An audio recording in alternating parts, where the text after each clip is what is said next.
Assalamualaikum warahmatullahi wabarakatuh. Perkenalkan, nama saya Elis Maimunah dengan NIM 21121110103 dari kelas 2C Program Studi Komunikasi dan Penyiaran Islam UIN Raden Mas Said Surakarta.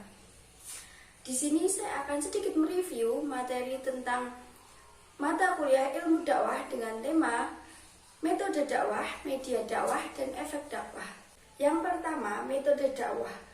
Metode dakwah atau usul al-dakwah adalah salah satu cara melaksanakan dakwah agar mencapai tujuan dakwah secara efektif dan efisien. Dengan kata lain, segala cara dalam menegakkan syariat Islam untuk mencapai dakwah yang telah ditentukan. Nabi Muhammad SAW merupakan panutan umat Islam dalam berdakwah. Nabi memiliki teknik yang dilakukan untuk pendekatan dakwah. Tekniknya antara lain yang pertama pendekatan, kemudian pendidikan, penawaran, misi, korespondensi, pendekatan diskusi, dan selanjutnya adalah strategi dakwah. Strategi dakwah Nabi Muhammad saat berdakwah di Madinah antara lain yang pertama membangun masjid, kemudian mempersatukan persaudaraan sesama umat muslim, membentuk piagam Madinah, dakwah melalui perang, dan dakwah melalui surat.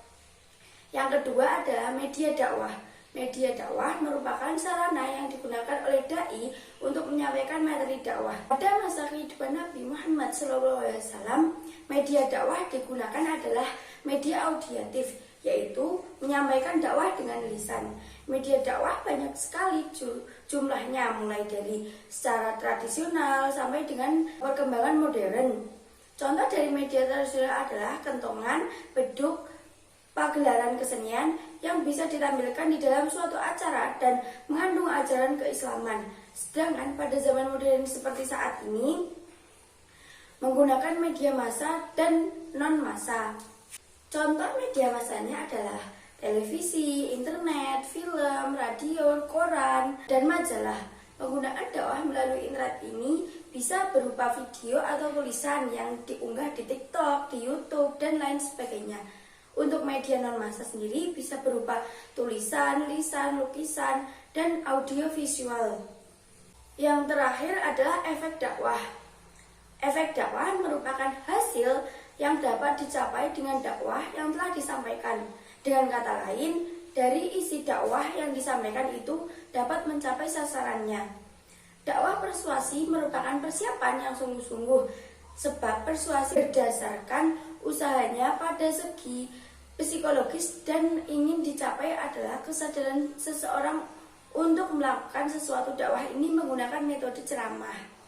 Orang setelah menerima pesan-pesan dakwah akan mengalami 3 tahap, yaitu akal berupa keyakinan tentang suatu tindakan, hati berupa suara atau bisikan yang menyenangkan, dan hawa nafsu yang diwujudkan oleh anggota tubuh dalam bentuk tindakan nyata.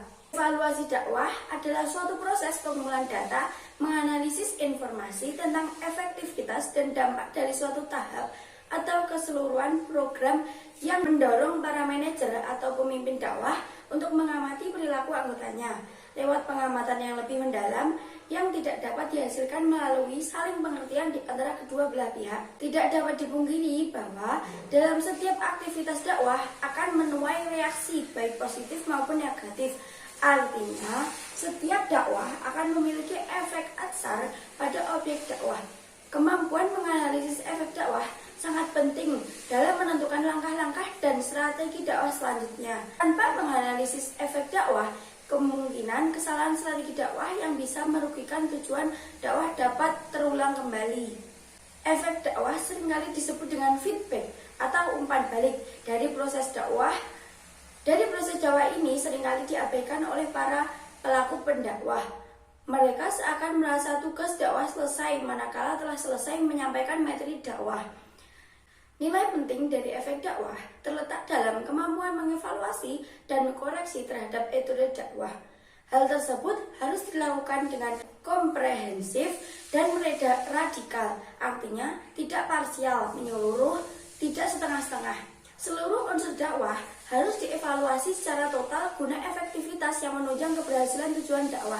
Menurut Jalaluddin Rumi, efek kognitif bisa terlihat bila ada perubahan pada apa yang diketahui, dipahami, dan dipersepsi khalayak.